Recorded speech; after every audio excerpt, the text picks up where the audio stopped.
creo que Biden se mostró hoy más fuerte que en el debate anterior en cuanto a su personalidad, es decir, habló con más fuerza, con un tono de voz distinto. De nuevo, señores, estamos aquí ante todos ustedes con la intención de traerles un muy buen análisis del debate entre Joe Biden y Donald Trump. Tuvimos de nuevo la oportunidad de tener con nosotros al papu de Agustín Laje. Así que la invitación y el motivo del por qué estoy haciendo este intro es para invitar a esas nuevas personas que llegan a este canal para que me den la oportunidad, revisen mi contenido y si les gustan pueden suscribirse. Y recordarles que pueden apoyar este proyecto comprando nuestras camisetas bien antiprogres, bien anticomunistas, bien mamadísimas. Y si no, pueden también apoyar el canal apoyándonos en Patreon y recibir muchos beneficios. Y pues bueno, señores, al terminar el video ya saben que pueden dejar todo su odio en los comentarios o si por el contrario les gustó pueden dejar su me gusta, suscribirse y seguirme también en Instagram, señores. Así que no siendo más, que arranque, señores, que arranque el video. Saludos, Agustín. Es un placer, un gusto tenerte aquí con nosotros. Cuéntanos si nos escuchas bien. Háblanos para ver si estás bien con el micrófono. ¿Qué tal, Santiago? ¿Cómo estás? Hola, Alejandro, un gusto saludarlos. Gracias por esta Sí. magnífica idea de continuar aquel análisis espontáneo que hicimos la vez pasada, ¿no? Y que pensábamos hacerlo 3 veces, pero nos hemos quedado solamente con 2 oportunidades para hacerlo. Sí, precisamente iba a comentar algo sobre eso porque al inicio se iba a aplazar ese segundo debate, pero lastimosamente lo quitaron, lo suprimieron y nos quedamos precisamente con el tercero, que vendrá a ser el segundo y el último, ¿no? Sí, sí, exactamente. Y yo no tengo muy claro, digamos, cómo eso afecta a las campañas. Yo creo que para Joe Biden debe haber sido un alivio no tener que hacer 3 debates con Trump, porque después de algunos ajustes que se deben haber hecho entre el primer debate y lo que acabamos de ver, Trump ha quedado, a mi juicio, claramente como el ganador de esta noche. No sé cómo lo han visto ustedes. Santi, si quieres te cedo la palabra, Santi, y ya comento. Pues bueno, la verdad yo he visto a Donald Trump de una forma fuerte, como lo comentaba también anteriormente, el tema del doblaje le quitó parte como de Ajá. ese talento y ese espíritu que a mí me gusta ver siempre en Donald Trump a la hora de expresar sus ideas de forma clara, de forma concisa, siempre no solamente la defensiva, sino que también le gusta atacar y le gusta siempre contraargumentar de forma clara y precisa, como ya lo vengo diciendo. Pero es que la persona que se dedica a traducir, pues creo que le quita como esa chispa y esa emoción, pero sin embargo hay varias cosas que pues Donald Trump ha podido identificar y ha podido recalcar con respecto a esas debilidades y flaquezas que tiene Joe Biden. No sé también que pueda comentar Alejandro Bermeo con respecto a eso, porque yo sí tengo algunos puntos aquí anotados con respecto a algo que mencionó y que se dio principalmente al inicio de ese debate, que es lo del tema de esa intención por parte de los demócratas de animar y de reanimar precisamente esas tensiones internacionales con Corea del Norte, con Ujú. Rusia, con China, pues que evidentemente en el pasado histórico demócrata, pues tienen también esas intenciones siempre de reanimar esas tensiones, porque como ya lo mencionaba muy claramente Murray Rothbard y demás pensadores de esta misma línea libertaria conservadora en Estados Unidos, la guerra es la salud del Estado y cada vez y los Ujú. demócratas lo saben y lo identifican muy bien, ¿no? Cuando, cuando se dan cuenta que se va generando una especie de escepticismo por parte de la población con respecto a las atribuciones que tiene el Estado precisamente al día de hoy con la crisis de la pandemia y del coronavirus y cada vez ese tipo de violaciones aumentan. Pues evidentemente el escepticismo también por parte de la gente y esa desconfianza por parte de pues de las personas también lo van a hacer. Entonces yo creo que para terminar de rematar a la gente precisamente después de lo del coronavirus, del virus chino, pues Ujú. evidentemente qué mejor que traer una guerra o volver a Sí. reanimar esa intención bélica. Y aparte de eso, que no es la primera vez que sucede, ¿no? También tenemos lo que fue la peste española, la gripe española, que después después la continuó.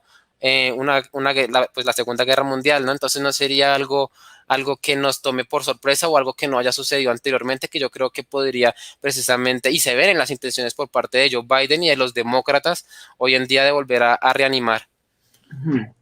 Yo, miren, lo que puedo observar y coincido en algo con Agustín, y es que creo que el presidente Trump ha sido el ganador, pero algo que noto es un Biden que ha venido creciendo, y lo cual, digamos, quizá la expectativa que teníamos sobre Biden era tan baja que al estar así sea en un punto medio ya parece que ha mejorado bastante, lo ha hecho muy bien. Y es que se ha hablado mucho y el presidente Trump ha bromeado con esto, insiste en esto, y es sobre el estado mental o la salud mental de Biden. Pero hoy se ha mostrado, digamos, Sí. muy fortalecido, ha incluso debatido, digamos, ni siquiera podríamos hablar de que le pasaron las preguntas antes o algo parecido, porque en medio del debate han surgido otras y creo que lo ha podido hacer en mayor medida, lo ha hecho muy bien, y contrasta con un Biden que en otros momentos recientes lo vimos diciendo que se postulaba para el Senado, o lo vimos diciendo, saludando al Estado, a tal Estado cuando no era tal Estado. Y algo curioso también que se ha venido hablando en los medios en estos días es que no se observa en los días antes del debate a Biden después de las 12 del mediodía. Pues algunos, digamos, tienden a pensar que quizá esta es una forma de regularle el sueño para que él se encuentre, digamos, que en su mejor momento, o sea, estaría durmiendo, digamos, que toda la tarde para estar muy fortalecido, digamos, a las horas de la noche. Entonces yo veo un Biden que ha venido creciendo a pesar de ese Biden que no sabía en qué estado se encontraba y que no sabía que se lanzaba o se postulaba para la presidencia. Creo también que por ese lado ha sido un Biden fortalecido, pero claramente el presidente Trump, digamos, arrasa su personalidad, lo que significa el presidente, la pasión del presidente, pues no es posible, pero sí interactuó muy bien Biden en el debate de hoy. Mira, yo creo que, bueno, digamos, hay varios puntos para hacer, ¿no? Creo que Biden se mostró hoy más fuerte que en el debate anterior en cuanto a su personalidad, es decir, habló con más fuerza, con un tono de voz distinto, puso otro tipo de énfasis, y eso yo creo que le daría un punto a favor porque en general en las encuestas, por lo menos que presentaban los medios, en el único punto donde habría ganado Trump el debate pasado era en aquello que tenía que ver con quién era el que mandaba, ¿no? O sea, quién es el jefe. Bueno, quién es el jefe para todo el mundo era Donald Trump. Yo creo que lo sigue siendo, pero Biden, digamos, esta vez hizo un papel un poco más digno en ese terreno. Ahora bien, yo creo que Trump estuvo muy inteligente porque él fue el que manejó el debate. Es decir, la moderadora fue mucho más imparcial de lo que fue aquel otro sujeto en el debate anterior, pero Trump, de una forma que no parecía muy intrusiva, digamos, no parecía que se entrometiera ni que interrumpiera, pero sin embargo él hacía todo lo posible para quedarse con la última palabra sobre los distintos temas. Entonces, de una forma bastante educada, digamos, él es muy de hacer este tipo de gestos para pedir la palabra, y dice, perdón, solo 10 segundos, y después toma más tiempo y él es el último en poder cerrar un tema y vos lo ves a Biden que se desespera pues se da cuenta que se están quedando con la última palabra. Y hay últimas palabras que no han sido refutadas si yo diría, las acusaciones más graves de la noche han recaído sobre Biden. Otra vez, los negocios con Ucrania, con Rusia, con China y ahora, si mal no recuerdo, se sumó también Irak. Entonces, eso, digamos, fue algo que Biden no pudo responder. Uno nota cómo cuando sale ese tema, él empieza a ponerse muy nervioso. Las preguntas subsiguientes empieza a tartamudear, se va trabando, no encuentra las palabras, repites, digamos, no se pierde como uno pensaba que se podía perder, porque uno tiene toda una imagen armada de que lo hemos visto perderse, como Alejandro decía, en otros contextos, donde dice yo estoy yendo por el Senado. Claro, si esto le llega a pasar en el debate, directamente pierde las elecciones, ¿no? Entonces está muy, muy bien entrenado. Y eso, ¿sabes qué? Se nota que está muy bien entrenado cuando él mira la cámara. Él tiene una ventaja, digo, que a mí me parecía raro que a Trump no se la hubiesen corregido para esta oportunidad, que es que Trump nunca mira a la cámara, nunca le habla a la cámara. Y una de las cosas que, digamos, destacaron los analistas en el caso de Biden en el debate anterior es que el público lo sintió más próximo y sintió el público que se dirigía directo a él. Trump se dirige al moderador, le responde al moderador o lo mira a su contrincante, pero la cámara no mira. En cambio, Biden está entrenado para mirar a la cámara y está entrenado para desplegar frases armadas muy bien consolidadas en cuanto a que si él se llega a perder, tiene esos dispositivos de seguridad, ¿no? Son dispositivos de seguridad. A ver, si él te saca este tema, vos ya tenés un cassette que le tenés que poner play, que yo supongo que el tipo lo habrá ensayado 20 millones de veces frente al espejo y frente a sus asesores, pero está todo eso muy bien preparado. En cambio, en el caso de, digamos, Trump, le hacía activar esos tapes, ¿no? Les hacía activar esas frases armadas, pero porque lo ponía en aprietos. Como te digo, para mí lo más importante fue el caso de la familia, que el tape en ese sentido de Biden fue, esto no es de mi familia o tu familia, esto es de la familia de todos ustedes que la están pasando muy mal y no sé qué. Bueno, ese es el tape, ¿no? Ese es un tape que le dicen, si se meten con tu familia, vos tenés que decir esto y lo ensayan 20 millones de veces. Así es como funciona, acá no hay nada espontáneo. Esto tiene que saber la gente. Evidentemente algunas cosas espontáneas hay, porque como Alejandro dijo, habían, digamos, tópicos o preguntas más que tópicos específicas que variaban, pero aún así esta gente está muy entrenada y yo creo que ya previamente saben todo el tipo de preguntas que pueden surgir de manera, entre comillas, espontánea. Entonces, si surge lo de la familia, Biden tiene que responder así. Si surge lo de la corrupción, Biden tiene que responder de esta otra forma, ¿no? Y yo creo que se vio un poco eso, Biden un poco acorralado. Biden no lo pudo acorralar a Trump, por ejemplo, con lo de los impuestos, que yo pensaba que, bueno, ese podía ser el talón de Aquiles, y la verdad es que Trump finalmente se quedó con la última palabra en eso, y Trump se quedó con la última palabra también en la acusación de la corrupción de Biden. Entonces, yo vi que Trump manejó los tiempos, y en un debate quien maneja los tiempos tiene muchas más chances de ganar, ¿no? Sí. Yo resaltaba algo antes de que llegaras, Agustín, y era precisamente esa cuestión de Biden, muy bien entrenado, digamos, 47 años en la política, para manejar el tema de las cámaras. Y yo le resaltaba algo a Santiago, y es que en el debate pasado, digamos que el presidente Trump fue desastroso en ese aspecto, porque casi que todo el debate se mantuvo, digamos que de medio lado y dirigido a Biden, intentando esa confrontación contra Biden que el moderador impedía. Hoy también lo hizo, pero no tanto. O sea, digamos, yo le estaba diciendo a Santiago que noté que mejoró en ese aspecto, pero claramente no a la medida enfocada, directa, de cercanía como lo hace Biden. Y hay un punto más a destacar, que es el de la gesticulación. Biden está muy bien entrenado para negar, él sabe cuándo tiene que hacer así con la cabeza, él sabe cuándo tiene que reírse, él sabe cuándo tiene que arrojar onomatopeyas, o digamos muletillas, y todo eso va carcomiendo, digamos, la imagen misma del debate. Por ejemplo, Trump acusa con cierta cosa y Biden no espera a recibir la palabra, sino que ahí mismo dice false, ¿no? O sea, de falso. Entonces, eso no se cuenta como una interrupción, ni le da tiempo que le apaguen el micrófono, pero ya de alguna forma descalifica todo el argumento que lo precede.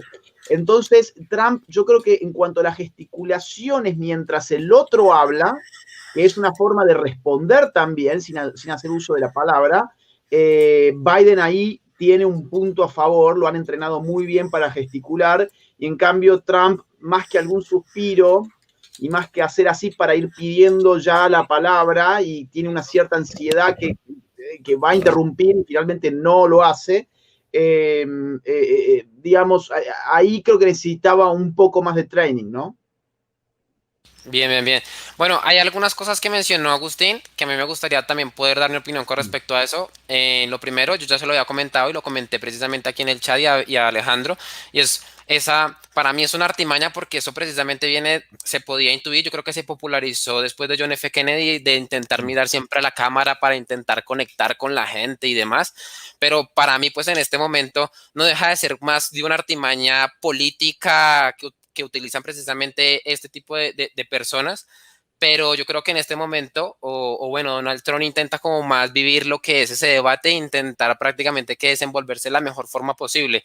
A ver, para mí uno de los objetivos principales de lo que es un debate es intentar ganar votos, precisamente para aquellas personas que no están todavía muy claras a la hora de decidir. Y si para mí me pusieran a escoger de qué temas principales dentro de lo que se trataron aquí en esta noche, pudieron dar uno que otro voto precisamente para Trump y que yo pueda decir precisamente que Donald Trump pudo haber ganado, pudo haber saltado un poco más que Joe Biden, que yo creo que ustedes pues han podido decir que Joe Biden pudo salir mejor parado con respecto a la vez pasada.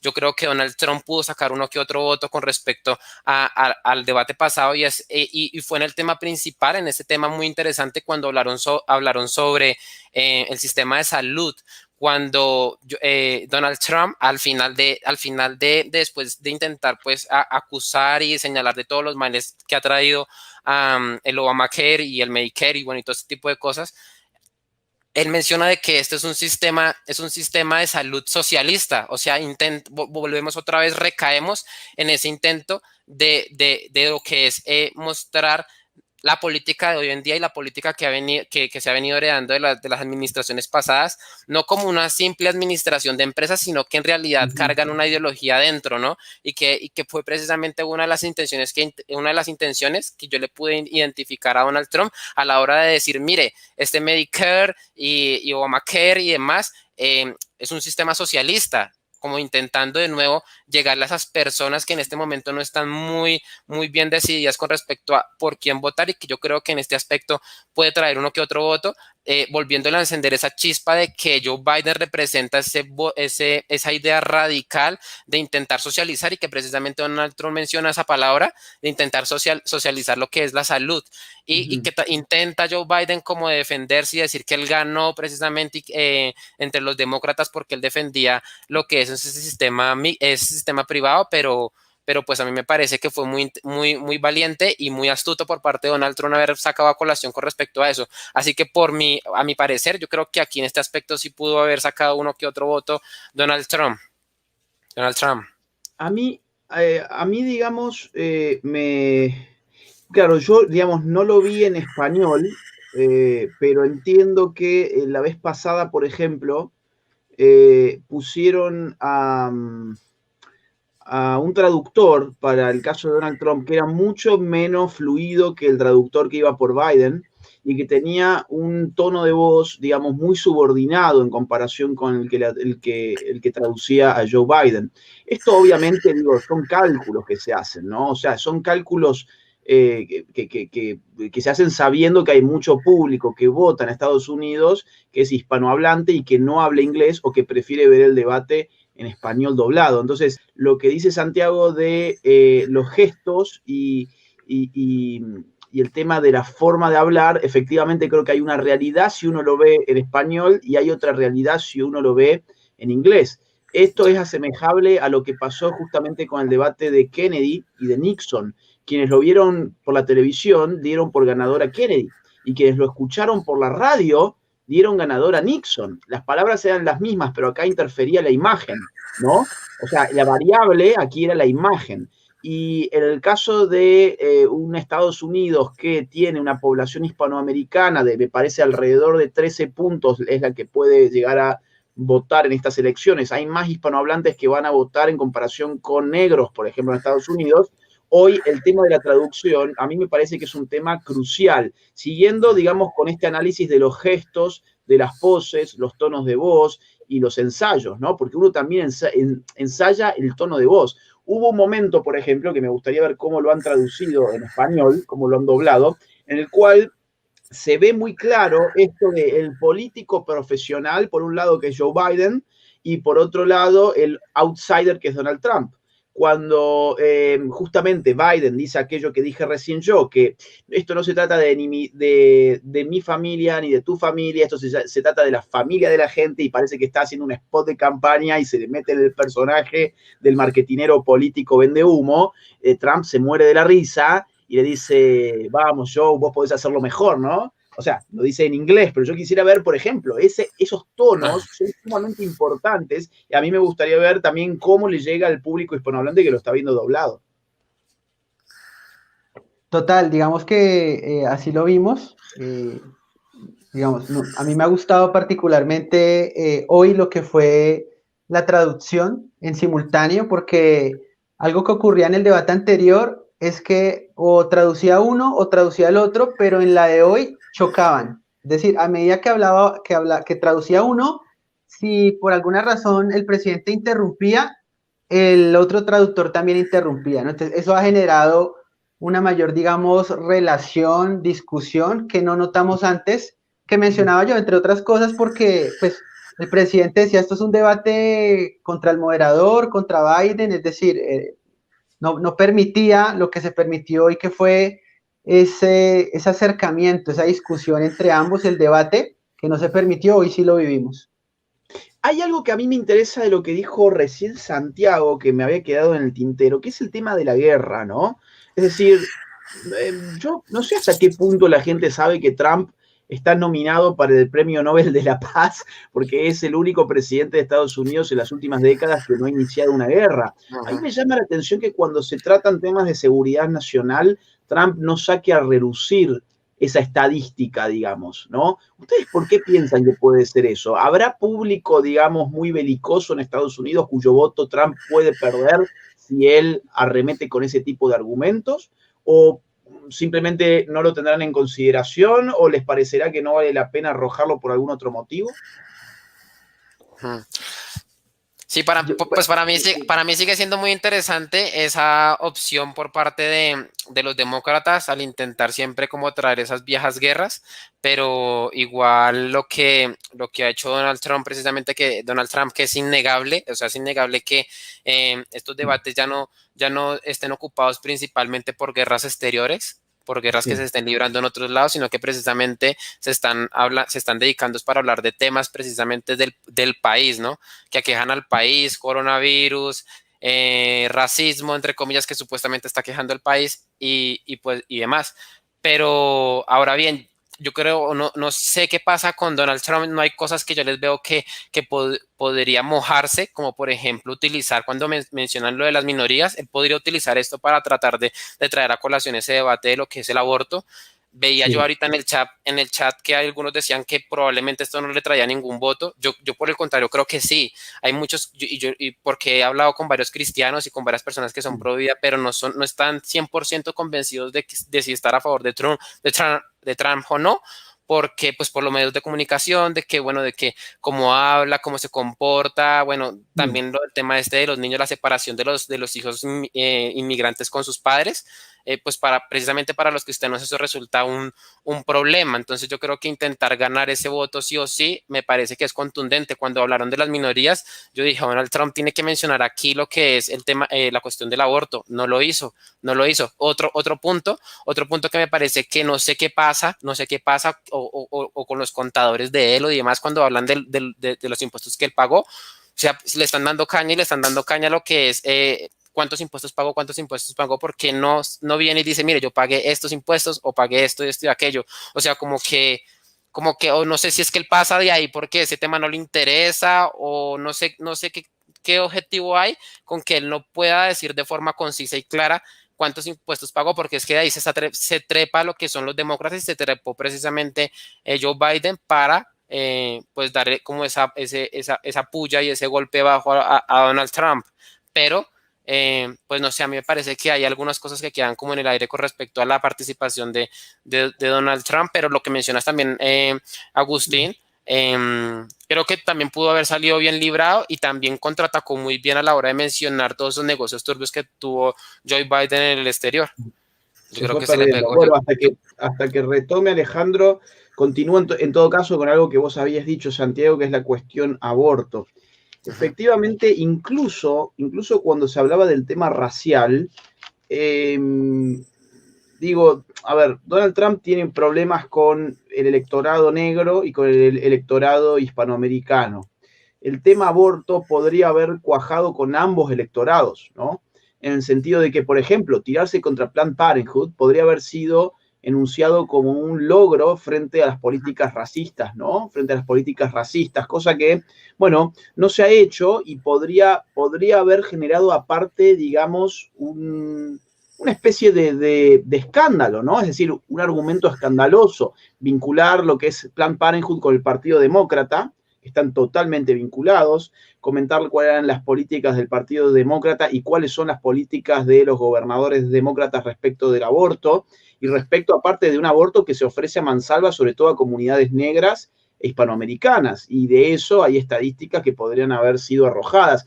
Entonces yo no sé si el aborto, digamos, es un tema que dé o no dé votos, como allí dicen, pero yo creo que según cómo se lo enfoque.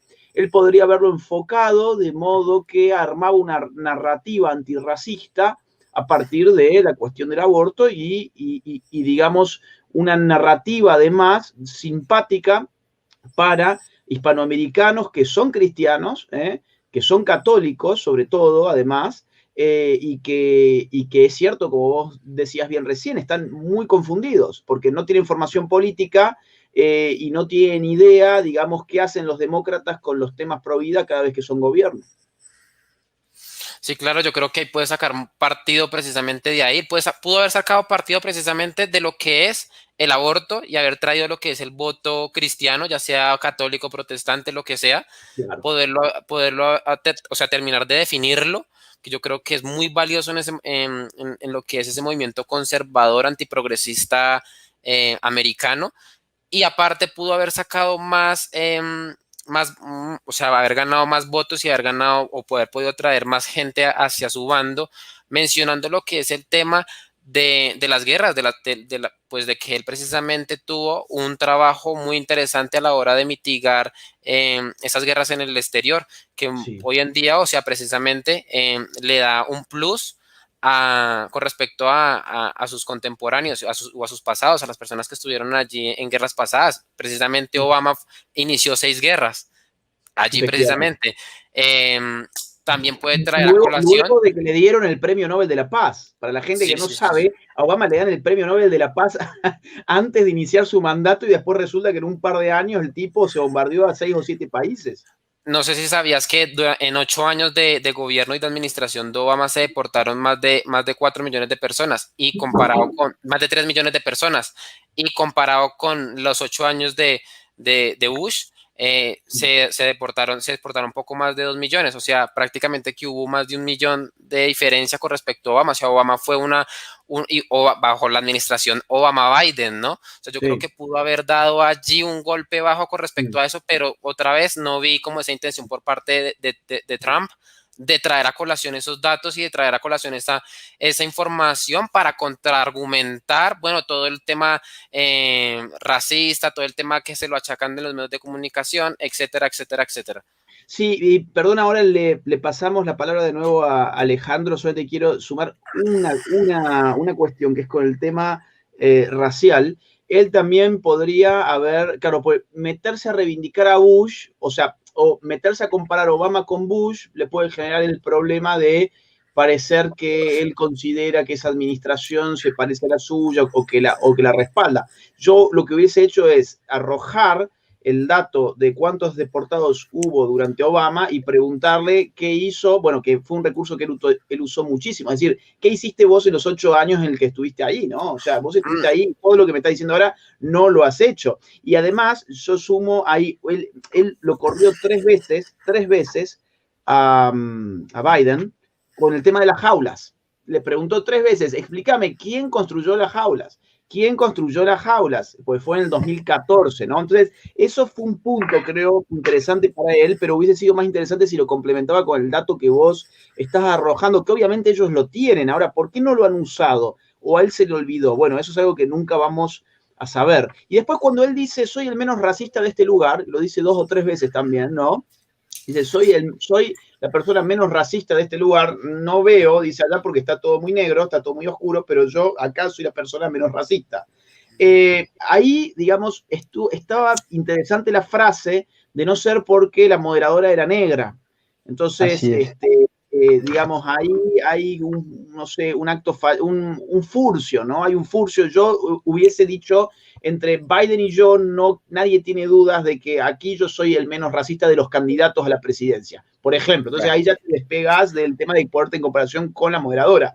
Y lo último que voy a decir sobre esto ahora es que yo hubiese echado en cara todo, digamos, el tema de Biden hablando sobre los negros, algo que ya hizo en el debate pasado, pero el debate pasado fue una cacofonía imposible de seguir, entonces fueron, digamos, una serie de frases que quedaron dispersas en el aire. Hoy yo hubiese hecho hincapié de nuevo en esas frases, de la misma forma que correctamente hizo hincapié en los negocios de la familia Biden y especialmente de su hijo. Pero en el tema racial me parece que si hubiesen metido citas de Biden hablando sobre la comunidad negra, por ejemplo, eso le hubiese dado una fuerza extraordinaria.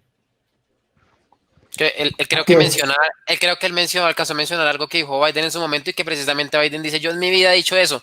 Con respecto a algo, ya le doy la palabra a Bermeo, con respecto a sí, no creo que hubiera sido muy positivo haber comparado la administración de Obama con la administración de Bush. Yo creo que lo hubiera argumentado de la siguiente manera, hubiera dicho precisamente que yo tengo aquí el dato y ese dato es de la CBP, que es en el primer año de la administración de Donald Trump se deportaron menos de 177,000 indocumentados. O sea, sí. Es decir, en el gobierno de Trump con respecto a Obama. Y muchos dicen y muchos contraargumentan con respecto a eso, es que esos son secuelas de la administración de Obama que se están viendo reflejadas en la administración de Trump. Pero entonces ahí precisamente vendría a decir, no, pero es que compárelo con las demás y verás que no es algo específico, sino que es algo más generalizado. La administración de Obama-Biden fue una máquina para deportar indocumentados. Y ya le entrego la palabra a mi querido amigo Alejandro. Así es, mira, te complemento o te cierro la idea. Yo veo al presidente Trump como un baluarte de la libertad en el sentido en que él envía mensajes que tienen impacto en Latinoamérica. Digamos, recientemente estuvo diciendo el candidato Gustavo Petro de Colombia es socialista, lo apoya a Biden, apoya a Bernie Sanders, etc. Entonces, él genera como una suerte de contrapeso a nivel internacional y también un ejemplo en el que nosotros podemos decir, necesitamos un tipo de gobierno como ese que está allá en Estados Unidos y que si desaparece el presidente, si desaparece, por ejemplo, Bolsonaro, y si tenemos una victoria de un Biden que sabemos que su política va a ser de cierre, de controles, de impuestos, de destruir empresas con protocolos de bioseguridad impagables, es decir, tras de que no han recibido ingresos para poder abrir, tienen que realizar una inversión en estos protocolos y demás, etcétera. Me da temor de que esto se copie en Latinoamérica. Es decir, ven el ejemplo de un gobierno tipo Biden, lo copiarían en Latinoamérica, entonces veo al presidente como un contrapeso muy importante a ese tipo de políticas. Entonces, no sé tú cómo verías el impacto geopolítico en esos temas concretos, tipo coronavirus, pandemia y demás, donde ganará un Biden. Bueno, a ver, digamos, cuando uno ve las administraciones demócratas, va a ver que el intervencionismo en América Latina siempre es mucho más significativo que cuando tenemos administraciones republicanas. Incluso, digamos, Estados Unidos tiene una agencia cuyo nombre en inglés es USAID, en español es USAID, y es una agencia digamos, ellos le llaman de apoyo internacional. Ahora, eso es un eufemismo, ¿no? Esta agencia lo que hace es intercambiar dinero por políticas públicas. Entonces vienen a un gobierno específico. Por ejemplo, lo han hecho mucho con México, ¿sabes qué? Con el tema aborto. Los demócratas han puesto siempre mucho dinero para el tema aborto en México, porque una forma de regular para ellos la migración no era levantar muros, sino era haciendo que los mexicanos asesinaran a sus hijos antes de que sus hijos nacieran. Y esa es la pura verdad de por qué los demócratas ponen tanto dinero en América Latina cuando ganan ellos las elecciones. El team Obama-Biden fue muy intervencionista en las políticas de América Latina. Te pongo un ejemplo de Centroamérica. República Dominicana tuvo un embajador que le puso la administración Obama que se dedicó, o sea, su misión en República Dominicana era impulsar el lobby LGBT. Todo lo que hizo durante esos años no fue otra cosa más que impulsar las agendas de género y financiar todos los emprendimientos de la agenda de género en ese país. Entonces, digamos, más allá de lo de la pandemia, además son intervencionistas culturales, ¿no? O sea, se meten y hacen una suerte de neocolonialismo en nuestros países. Y en lo que hace al tratamiento de la pandemia, desde luego que nosotros vamos a imitar a Estados Unidos en lo que hace a políticas públicas. Siempre lo hemos hecho al margen de si ellos sean o no intervencionistas con nosotros. Es decir, siempre América Latina o Hispanoamérica ha mirado a Estados Unidos en lo que hace a los grandes temas de la agenda internacional y, bueno, más o menos se ha orientado en función de lo que pasa también allí. Entonces, si en Estados Unidos se dice vamos a obligar a todos los ciudadanos, por ejemplo, no sé, a volver a encerrarse en su casa, eso va a generar legitimidad para nuestros gobernantes,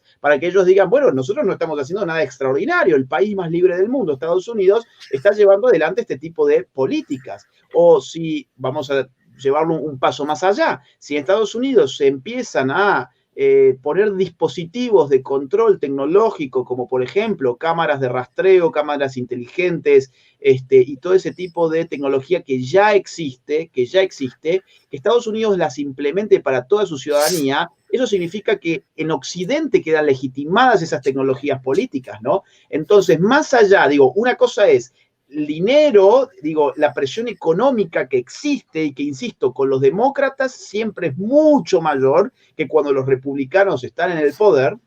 Por eso es que dicen siempre, los demócratas cuando gobiernan tienen una agenda para América Latina y los republicanos no tienen una agenda para América Latina. La verdad de esto es que los republicanos suelen ser menos intervencionistas en América Latina, lo cual es algo muy bueno.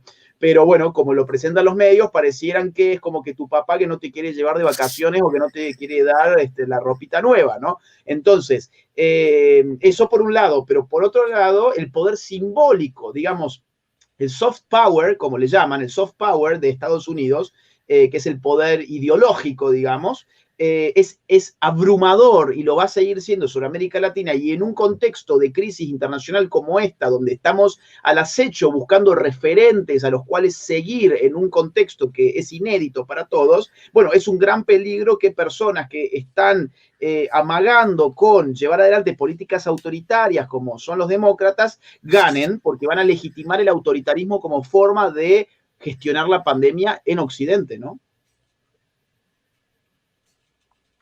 Así es, no sé si Santi quiera decir algo sobre ese tema. A mí me gustaría hacer una pregunta, a mí me gustaría preguntarle algo a Agustín, precisamente de uno de sus paisanos allá en Argentina. Genera una tesis muy interesante que es una llamada la insubordinación fundante. ¿Y por qué la menciono yo en este momento aquí en este debate? Porque la tesis de este señor que se me escapa el nombre, es un argentino, menciona que los países precisamente, eso es una tesis que vendría a ser prácticamente que antiliberal, los países se hacen precisamente ricos e históricamente, según él trata de mostrar datos y uno de los ejemplos principales es lo que fue el Imperio Inglés, aplicando un intervencionismo radical, impidiendo que, digamos, vengan industrias extranjeras a ubicarse en su territorio. Precisamente algo que hace Donald Trump, ¿no? Y que en este momento él precisamente menciona a Joe Biden como un liberal porque precisamente vendría a plantear algo totalmente diferente a la hora de esa política económica. Yo lo veo precisamente con el plan de impuestos que plantea Biden versus el que plantea Trump. Precisamente Donald Trump en estos días ha mostrado y ha intentado mostrar y sacar a la luz que Joe Biden en una de sus intenciones es subirle los impuestos a los grandes capitales, a las empresas, y está enfocado precisamente allí y precisamente muchos como 50 Cent y demás personas de la farándula que puede que no se dediquen a estos temas, pueden que ganen uno que otro voto con respecto a eso, han salido precisamente a protestar frente a Biden, pero es que es muy interesante que allí los liberales, los socioliberales precisamente son aquellos que uno están a favor de no promover lo que es esa política económica intervencionista que para Trump es muy clara. Esa es como la solución que él siempre ha tenido como muy, muy presente a la hora de potencializar la economía en su país versus ese socioliberalismo que vemos por parte de los demócratas. No sé si tienes, o sea, si identificas a Trump de esa línea y que se identifica precisamente vendría como ratificar esa tesis de la insubordinación fundante de uno de sus paisanos que ya si quiere le averiguo el nombre. Mira, no conozco la tesis, tampoco me suena, pero bueno, acá en Argentina hay la verdad para todos los gustos. Yo creo que Trump es una combinación muy rara, ¿no? Yo no diría que Trump es un liberal. Yo creo que es más libertario que Biden, pero no es un libertario. Ya. Es un tipo que, digamos, conjuga una política económica realista que tiende a Ujú. promover la iniciativa privada, que tiende a desregular Nacional. nacional, que tiende a desregular los mercados nacionales, a reducir, digamos, la carga burocrática e impositiva, y que por eso ha generado un buen clima de negocios. Pero en relaciones internacionales, yo creo que se orientan por, digamos, el realismo político, cosa que hoy, digamos, hemos visto dos modelos de relaciones internacionales totalmente distintas, ¿no? Un Joe Biden que está orientado por, digamos, un paradigma idealista de las relaciones internacionales y por eso amaga a volver con las guerras, y un Donald Trump que piensa más bien en el realismo político y en la política como el arte de lo posible, no solamente hacia adentro, sino también hacia afuera. O sea que, a ver, Trump hacia adentro es económicamente liberal y hacia afuera es un tipo que está viendo el avance de China, está viendo el avance de, digamos, nuevas economías muy poderosas que están creciendo a ritmos impresionantes porque tienen una ventaja política, que es que no tienen que pedirle permiso a nadie, no tienen que lidiar con democracias y con cambios de rumbos, que, digamos, ocurre esto en sistemas occidentales solamente, y en Asia difícilmente ocurre esto. Incluso, digamos, incluso hasta en países como Singapur, ¿no? Donde a veces los libertarios lo toman como referencia, bueno, no encontramos un sistema político como el que se supone que a los libertarios le encantaría. Entonces, analizar la política económica, digamos, es también un arte de realismo político, y creo que Trump lo tiene. El libre mercado absoluto no ha existido jamás. Es decir, quien piense que el libre mercado ha sido alguna vez una realidad, bueno, no conoce de historia, así de simple. Lo que uno puede hacer es tener, digamos, la idea de que el libre mercado o tender al libre mercado es una buena política económica porque, digamos, genera incentivos para la producción de riqueza, para aumentar cada vez más la torta. Yo creo que Trump sí tiene esa idea. Ahora, enfrenta, digamos, un esquema mundial que también tiene que ver con la economía, ¿no? Igualmente voy a ver si encuentro algo de esta tesis porque me interesa el punto y no puedo complementar mucho más con con lo que he dicho. Ya. Déjame complementar porque es que la idea me parece que es muy interesante porque es que viene de un señor llamado Marcelo Gullo que es peronista, o sea, tras del hecho es peronista y yo digo, pero ¿cómo diablos? Él ha generado todo lo que es esta tesis de la insubordinación fundante porque dice que ningún país se ha vuelto rico haciendo comercio con todo el mundo, o sea, que precisamente porque esto no existe, o sea, porque los países y los reinos han identificado que la industria es poder. Yo creo que evidentemente Donald Trump también lo sabe, solamente que no vamos a dejar que esas industrias de países extranjeros vengan y se establezcan en nuestro territorio porque precisamente esto genera un problema, que fue el mismo problema que identificó precisamente Donald Trump al ver a TikTok como una amenaza en su territorio nacional. Claro. Eso que me parece supremamente interesante. Pero la tesis de Marcelo Gullo, que es argentino, precisamente dice que no es que esto quede allí, sino que precisamente lo que fue el imperio inglés gana, bueno, se hace rico precisamente utilizando esta fórmula, pero intenta obtener esa hegemonía y alargarla a través del tiempo, vendiéndole a los demás países que se volvió rico haciendo libre mercado con todo el mundo y dejando llenar su territorio de industrias extranjeras, cosa que Trump en especial ha identificado y de hecho en todo su plan de política económica ha identificado que los impuestos se los van a cobrar a las industrias extranjeras. A mí me parece esto súper interesante para aquellas personas que tienen esa visión nacionalista precisamente allá en Estados Unidos, que podría terminar de ganar votos de allí, aunque él no lo menciona directamente, ya la mayoría de personas como que lo intuyen, pero de nuevo, no veo a Trump como, no lo vi en este aspecto muy interesado en mencionarlo y sacarlo a la luz de esta forma. Yo quiero volver, digamos, rescatar algo que me ha parecido una herramienta que esperábamos que el presidente usara y creo que la usó y la usó bastante bien, y es el hecho de haber tenido coronavirus. O sea, ha sido Sí, totalmente. magnífico resaltar su propia experiencia en contra de esos argumentos de, bueno, la culpa de los fallecimientos y demás, la administración, etcétera. Y no solo de él, sino también que lo conecta con un argumento para mencionar, hay que abrir las escuelas, mi hijo también tuvo coronavirus, sabemos que a los niños el coronavirus no los afecta y sabemos que en la gente joven, un 99% de la gente joven sale bien librada del virus. Entonces, él alcanza a mencionar esto para retomarlo con la cuestión de no podemos entrar en el sótano. Y es la propuesta de Biden. Y él insiste en esto. O sea, Biden pretende que entonces nos metamos en el sótano 2 años y el virus va a desaparecer. Y obviamente el virus no va a desaparecer. Hay que aprender a convivir con el virus.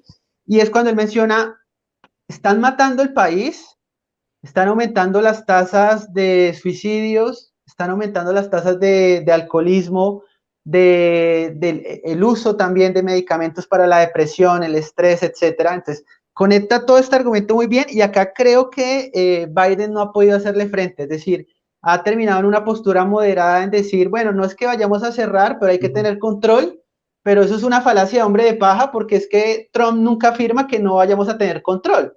Simplemente hay que tener una vista en la apertura y entonces no es ese hombre de paja o falsa dialéctica que es que el presidente quiere apertura sin ningún tipo de control y yo quiero apertura con control o algo parecido. Entonces, ahí creo que ha salido muy bien el presidente insistiendo en este lema de, lo he mencionado muchas veces, la cura puede ser peor que la enfermedad, ¿no? Entonces, ahí creo que ha conectado y ha rescatado algo que esperábamos ansiosamente y es, ya tuve coronavirus, lo viví, lo sufrí, salí de él, mi familia también, y esto, si bien es peligroso, no al punto en que vayamos a encerrarnos en la cueva o en el sótano.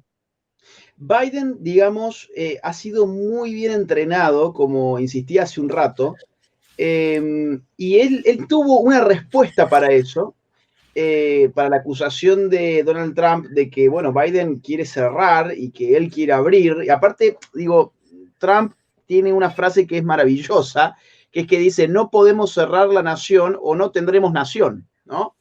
No podremos cerrar la nación o no tendremos nación. Es decir, es una cuestión de vida y muerte, no el virus, sino la política respecto del virus que podemos llegar a tomar. Y ahí Biden responde con un eslogan. Él es un político profesional y él, evidentemente esto lo tenía ya aprendido, ¿no? Entonces, Biden dice, yo voy a cerrar, shut down, voy a cerrar el virus, no voy a cerrar el país. Bueno, evidentemente este es un eslogan de cartón, porque explíquenme, digamos, dónde está la soberanía de Biden para poder cerrar un virus. Es ridículo. Y a esto porque yo digo, uy, este típico eslogan, porque Biden tiene muchos eslogans así que son ridículos, pero bueno, para uno, porque uno está muy atento y pensando en estas cosas todo el día, pero para una persona normal que está, qué sé yo, tomándose una cerveza y comiendo unas papas fritas mientras está viendo el debate, dice, qué buena esa frase, voy a cerrar el virus, no voy a cerrar el país, ¿no? Entonces, Trump le replica y le dice, pero los gobiernos demócratas han cerrado, o sea, los gobiernos de tu partido han cerrado sus estados y encima ni siquiera han podido parar la pandemia, han destruido la economía y no pudieron parar la pandemia. Entonces digo, Trump ha estado muy, muy rápido con algunas cosas y no es fácil responder esos eslogans. Lo que tienen los eslogans es que como no son racionales, como no tienen lógica real, ¿cómo uno los enfrenta? Bueno, es mucho más difícil responder un eslogan que un argumento. Y claro, y Biden es un experto de los eslogans porque, bueno, ha sido entrenado así y no por nada tiene 47 años de vender humo en la política. Así que yo creo que sí, y coincido con vos, aparte Alejandro, en que finalmente, digo, el día que yo me enteré, aquel jueves, fue un jueves, que Trump estaba enfermo, que se había contagiado, yo pensé, perdió la elección. Y al día siguiente dije, bueno, a ver, pará, pensá un poco más en frío, la pierde en la medida en que esto realmente lo afecte en su salud, pues su fortaleza es lo que más los distingue de Biden, pero si el tipo llega a zafar rápido de esta enfermedad, bueno, entonces va a volver más fuerte que nunca. Entonces creo que él utilizó bien eso, como vos marcabas, Alejandro, y a mí, y supongo que a mucha gente, de inmediato se le vino a la cabeza la idea de que si Biden hubiese tenido coronavirus, probablemente hoy no estaría ahí parado. Que es algo que yo hubiese agregado, ¿no? Es algo que yo hubiese agregado allí como una chicana, ya que hubo pocas chicanas en este debate. Chicana en Argentina le llamamos a esos ataques ácidos, ¿no? Ataques ácidos. Hubo muy pocas chicanas en este debate, pero yo hubiese quizás lanzado esa, ¿no? Quisiera ver si vos estuvieses aquí parado, digamos, pues... Después de tener coronavirus. Claro. Sí. Mira, hay un tema en el debate que es tema propio de liberales y la respuesta de Trump ha sido una respuesta liberal y es la cuestión del salario mínimo. Biden, como político profesional, vendedor de humo y demás, y eso pasa en Colombia, en la Argentina, en todas partes, promete un salario mínimo federal, si no estoy mal, de $15. Sí. Y el presidente queda, digamos, en una cuestión muy complicada, porque entonces él tampoco puede decir directamente, no, es que conmigo el salario mínimo va a ser de 10, porque la gente no entiende de leyes económicas y va a decir, pero este quiere que los ricos sean más ricos y yo llegue a la quiebra, salario de miseria, tener 3 trabajos, 4 trabajos, etcétera. Entonces, aunque lo ha respondido, digamos, lo ha hecho muy bien, no tuvo necesidad de entrar a decir directamente que se oponía a ese salario mínimo, digamos, de $15, afirmando que esto no podía ser a nivel federal, sino dependía de la situación económica de cada estado y que debía ser cada estado, digamos, el que lo fijara porque podría generar desempleo. Y este ya es el argumento liberal en el que sabemos que si el salario mínimo se fija por encima de la utilidad marginal del trabajador, el resultado no es que tú vas a ganar $15, sino que te van a despedir. Y se acabó. Entonces, y la respuesta ha sido excepcional por parte del presidente. ¿Y vos crees, Alejandro, que nuestros amigos liberales anti-Trump, que lo acusan de ser un populista de derecha, un demagogo, vos crees que van a hacer un mea culpa o que por lo menos van a destacar esto que vos estás destacando? Yo veo que no le perdonan nada. Es decir, incluso recordemos a esta pseudo candidata libertaria por allí que no me les sé el nombre porque ni me interesó aprenderme el nombre, y ellos están con ella. Yo no sé, presidenta, para qué, pero allá está ahí y allá están por el Partido Libertario, algo parecido. Entonces, Trump no es, digamos, un defensor absoluto del libre mercado, que como bien indicas, con un argumento muy del tipo de Scruton, pues ese libre mercado que promueven los liberales nunca ha existido, de manera absoluta nunca ha existido. Entonces, aunque el presidente Trump no llega hasta allá, sí tiene claro cuestiones básicas, digamos, de economía y de cómo la libertad económica trae progreso, prosperidad, que la izquierda no. La izquierda vende humo. Y si hubiese podido, Biden vendía salario mínimo federal de $20 o algo parecido, ¿no? A ellos no les importa nada. Tengo una última pregunta porque yo tengo nada más que 5 minutos extra. Tengo otro vivo que hoy estoy inaugurando el canal de Twitch. Entonces, bueno, tenía eso pendiente y tengo que iniciarlo en unos minutos. Pero, digamos, yo fui anotando, y esta es para los dos, yo fui anotando cuáles eran los bloques.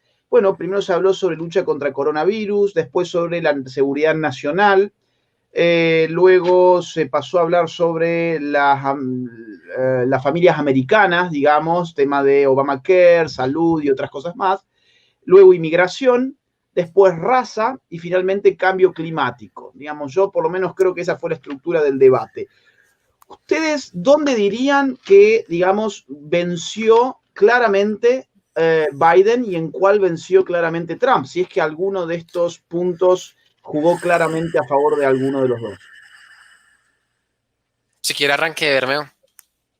Bueno, 2 puntos creo que arrasó, digamos. El primero lo comentaba ahorita y me parece que en el tema del coronavirus, del manejo del coronavirus, cuando él utiliza su propia experiencia, digamos, para justificar que las medidas no son proporcionales a la gravedad, a las circunstancias de la pandemia y del virus.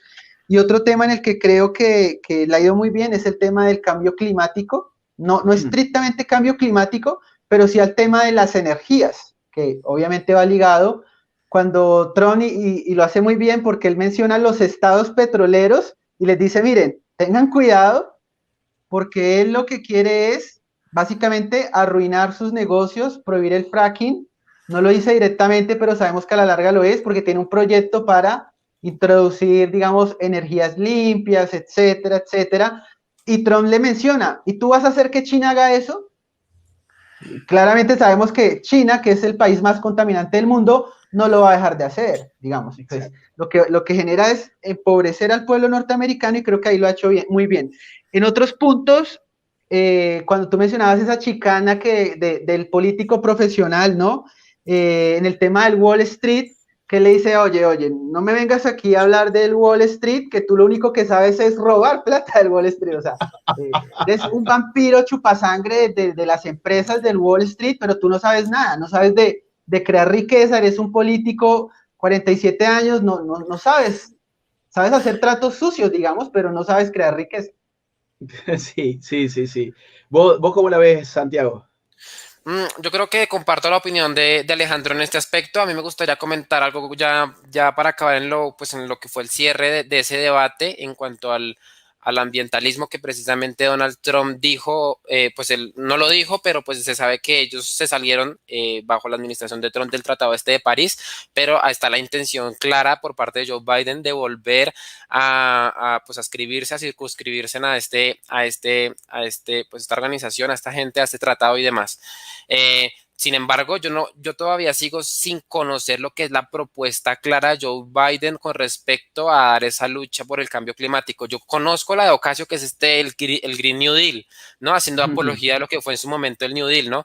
Porque si vemos que precisamente después de la caída de la Unión Soviética, prácticamente que se permeó a los demás países con algo, fue con esta intención de que los estados estén ya dando ese tipo de derechos positivos a las demás personas, encarnados en planes económicos sociales, ¿no?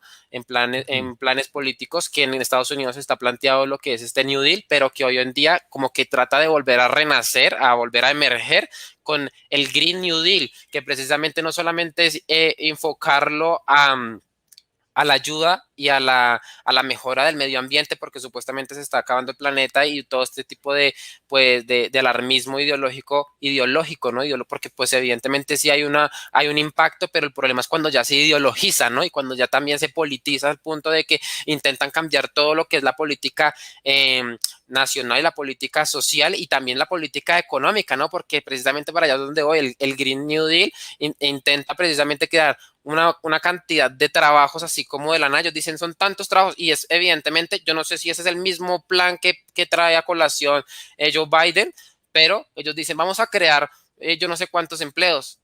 Así, pero como que sacados de la manga y como dice, yo tengo un plan que dice que vamos a crear tantos empleos, vamos a crear tanta cantidad de empleos a través de energías limpias, que paneles solares, que bueno, este tipo de cosas que ya sabemos que sale de esta retórica por parte de estas izquierdas modernas y posmodernas principalmente. Entonces, evidentemente Trump ha sabido contrastar y dice, ¿pero cómo lo va a hacer? O sea, pues y dijo, y es que has estado aquí, no has estado 4 años ni 10 años, no, has estado aquí 47 años, ¿por qué no lo has hecho? Es lo que le dice y que creo que ha sido muy enfático y muy preciso a la hora de enmarcar eso de que aquí no estamos hablando de uno de los políticos novatos, bisoños, no, estamos hablando de uno de los políticos que prácticamente está atornillado al poder, que es Joe Biden y que precisamente ya tuvo el poder, ¿no? Que estuvo ahí bajo la administración de Obama como su vicepresidente, pero que pues evidentemente no lo ha hecho y ahorita sí pretende hacerlo, ¿no? Que es eso lo que le saca colación y le fue muy constante, ¿no? Yo creo que aquí en este aspecto sí, lo que fue Donald Trump me parece que pudo sacarlo adelante, el ambientalismo, ¿no? Sí, mira, yo coincido en que el primer punto de la lucha contra el coronavirus creo que fue lo mejor de Trump, porque podría haber sido lo peor. O sea, fue lo mejor porque era el tema más complicado para Trump. De hecho, cuando empieza la transmisión en CNN, que hacen como una previa del fútbol, porque estos debates cada vez parecen más el fútbol, ¿no? Entonces los comentaristas, donde no vas a ver ningún comentarista a favor de Trump, ¿no? Sino que parece más bien como el Mundial de Fútbol, como si jugara Estados Unidos contra otro país, más o menos, todos hablando a favor de Biden, y dice uno de ellos, bueno, a ver, Biden, digo, esto se va a inclinar hacia Biden en la medida en que se acentúen los temas vinculados con la pandemia y el coronavirus. Esto se va a inclinar hacia el costado de Trump en la medida en que se acentúen las cuestiones económicas y lo que es el plan económico y la recuperación económica que logró Trump hace muy poco tiempo, digamos. Ellos obviamente no lo ponían de esta forma como lo estoy poniendo yo, sino que matizaban mucho lo de Trump, pero la idea era esa. A Trump le convenía hablar sobre economía y a Biden le convenía hablar sobre coronavirus. Ahora, resulta que en uno de los bloques que más se luce Trump es justamente en aquel bloque en donde supuestamente más tenía para perder, con mucha estadística, con muchos datos, con su ejemplo personal, como dijimos recién, y además trayendo a colación el tema del cierre de las fronteras con China, ¿no? Un muy buen argumento fue ese de, bueno, yo cuando cerré con China, Biden dijo que yo era un xenófobo, y resulta que, dice, siempre él estuvo atrás mío. Dice, siempre Biden, o sea, traducido al español, siempre Biden estuvo por detrás, o sea, siempre él llegaba tarde, porque si él hubiese sido el presidente, él no iba a cerrar las fronteras con China y ahora quiere cerrar todo el país, ¿no? Entonces, yo creo que ahí salió bastante bien parado y además lanzó contra los gobiernos demócratas en los distintos estados que le están pasando muy mal a pesar de que están haciendo políticas de cierre total prácticamente, ¿no? Y el otro bloque que yo destaco a favor de Trump fue el de la seguridad nacional. El tema de, digamos, la estrategia allí de Biden fue tratar de reavivar los conflictos, como Santiago dijo, y habló de la soberanía militar, obviamente, de Estados Unidos, y allí en ese bloque Trump lo aprovechó para darle en el punto débil. Para mí esto es un gran punto débil de Biden, que es el de los $3,5 millones que recibió su hijo, que su hijo no ha trabajado, no se le conoce ningún trabajo después de haber dejado el ejército de Estados Unidos, y sin embargo en sus cuentas bancarias apareció esta cantidad de dinero, los vínculos que tuvo Biden con la administración y con la cuestión de Rusia, Ucrania, China, incluso hoy sumó también al hermano de Biden metido con Irak, y todo esto, digamos, uno lo podía ver a Biden demasiado incómodo, y lo único que atina a decir Biden es mentira, no tiene otro entrenamiento más allá de decir es mentira, eso es falso, no es así. Entonces, yo creo que ahí, por eso lo ha usado tanto Trump, porque sabe que ese es un problema para Biden. Y el mejor bloque quizás para Biden ha sido el de la inmigración, ¿no? Porque allí tiene otro acto de clientelismo político que yo no sé si escuché mal, por aparte yo lo vi en inglés, entonces por ahí digo, también uno puede llegar a escuchar mal porque no es mi idioma madre, mi lengua madre. Yo, digamos, llegué a escuchar que Biden interpeló a los millones de inmigrantes ilegales que hay en Estados Unidos y que les prometió una ciudadanía. Yo no sé si escuché mal, si esto se escuchó así en español o no, pero si esto es así, digamos, es una cosa atroz, porque es voto cautivo que va generando el Partido Demócrata, es decir, tiene un voto cautivo en la comunidad negra y además en los inmigrantes, en la medida en que les promete acceder a la ciudadanía de Estados Unidos, lo que está haciendo es comprar su voto de por vida, ¿no? Y acá frente a esto, obviamente, Trump salió como pudo, metiéndose con el tema de las jaulas y apuntando a las jaulas, o sea, eso como para ganar tiempo, pero ese creo que fue un bloque por clientelismo político, sobre todo a favor de Biden. Yo te quiero destacar, que sé que ya te tienes que ir, 3 encuestas que estoy viendo en este momento en Twitter. La primera, CNN, ya ustedes imaginarán el resultado, le da la victoria a Biden en un 53% y a Trump un 39%. Pero hay otra que se me hace muy interesante que publica The Spectator, que es una encuesta hecha en Twitter, tiene en este momento 26,000 votos y le da a Trump en este momento 53,9% y a Biden 46,1%. Que creo que esta puede ser un poco más realista en el sentido en que, bueno, al ¿Cómo es, menos perdón? ¿Cuánto? 53,9% a Trump y 46,1% a Biden, 26.200 votos. Y tenemos otra también que es de Fox News, que a la inversa de CNN también ya de pronto ya sabemos por dónde va, le da al presidente una victoria con el 74% y a Biden un 24%. Yo coincido, digamos, con lo que presenciamos hoy, lo que hemos argumentado, que sin duda el presidente ha ganado el debate, digamos. Ha sido superior, si bien Biden ha mejorado, ha venido de menos a más, pero no ha sido suficiente para superar al presidente. Propongo cerrar esto de la siguiente forma.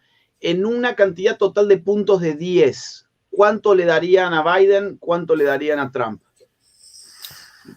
Yo, por ejemplo, le daría 6.5 a Trump, 3.5 a Biden. En cambio, en el debate anterior, yo le daba 5 y 5. Para mí el debate anterior fue un empate técnico. No. Desde el punto de vista de la performance política allí, desde el punto de vista de llegar al electorado, en el debate anterior yo le daba 6 puntos a Biden, 4 puntos a Trump, porque, en fin, digamos, uno esperaba que Trump arrollara contra Biden y eso no sucedió y fue todo un caos que finalmente perjudicó más a Trump que a Biden. Pero hoy yo creo que ya hemos visto otra cosa en los bloques en general, salvo el de migración y probablemente el de raza, que son dos temas complicados para Trump. Trump ha salido airoso incluso en el más complicado de todos, que era coronavirus. Entonces yo hoy me animaría a dar 6,5, 3.5. Si quiere verme. Bueno, yo le daría, soy un poco más optimista que Agustín. Obviamente el presidente está por encima, digamos, lo ha hecho mucho mejor. Yo le daría quizá un 7 o un 8, pero a Biden no le daría tampoco una gran desventaja, digamos. Biden estaría debajo por 2 puntos y medio, porque creo que la expectativa frente a Biden ha sido tan baja que sin hacer mucho uno ya tiene esa tendencia a decir, bueno, lo ha hecho bastante bien, teniendo en cuenta que considerábamos que tenía un decaimiento mental y demás, pues si es una persona bajo estas condiciones, o al menos lo que hemos pensado que él está, digamos, bajo estas condiciones, pues lo ha hecho muy bien, ¿no? Ha salido airoso de la situación. Bueno, yo voy a dar mi puntuación con base en lo que creo que pudieron haber mejorado o pudieron haber sacado más puntos, principalmente arrancando por Trump.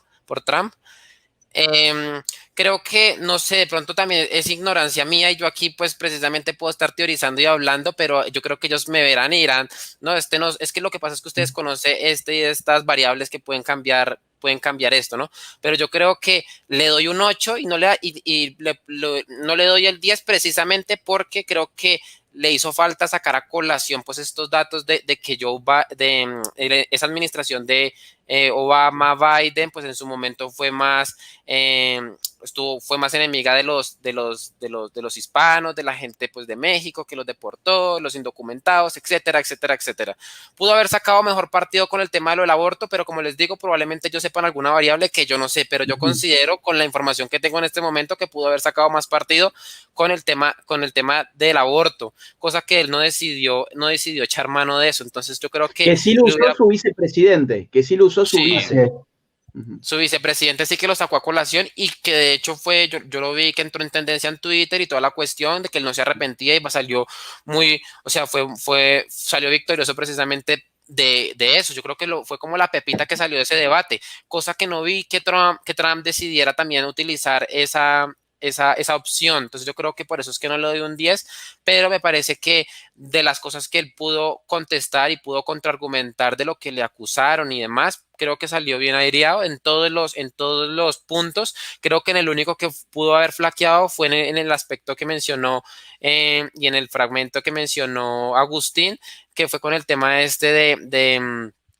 del tema familiar, de las divisiones de la separación de los padres inmigrantes con sus hijos, etcétera, etcétera, etcétera, que yo creo que él ahí pudo dilatarlo, pero que no fue, o sea, no fue el punto más fuerte de Donald Trump, pero en los otros creo que sí salió súper aireado. Con respecto a Joe Biden, creo que sí mejoró con respecto al debate anterior, porque es que en el debate anterior